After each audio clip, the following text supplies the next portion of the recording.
Hello friends, welcome to our channel. நான் உங்கள் நிசா.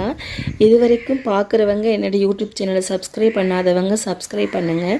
அப்போ தான் நான் போடக்கூடிய சின்ன சின்ன வீடியோக்கள் உங்களுக்கு அப்டேட் ஆகும். அது மட்டும் இல்லாமல் இன்றைக்கி என்னத்தை பார்க்க போகிறோன்னா, பனை விதையை பற்றி தான் பார்க்க போகிறோம். இந்த பனை விதையில் தாங்க பனங்கிழங்கு வரும்.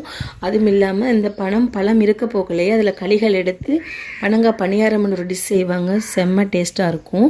அதில் முட்டு தவங்களும் வரும். அதையும் எடுக்கிற டைம் உண்டு இருக்குது. இந்த விதையை மண்ணில் பதியம் போட்டுருவாங்க, பிரட்டி பதியம் போட்டுருவாங்க.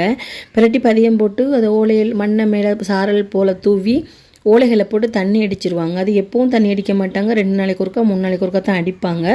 இந்த பனங்காய் சீசனில் ஒரு மழை பெய்யுன்னு சொல்லுவாங்க. அந்த மழையிலேயே முளை ஓட ஆரம்பிச்சிரும்.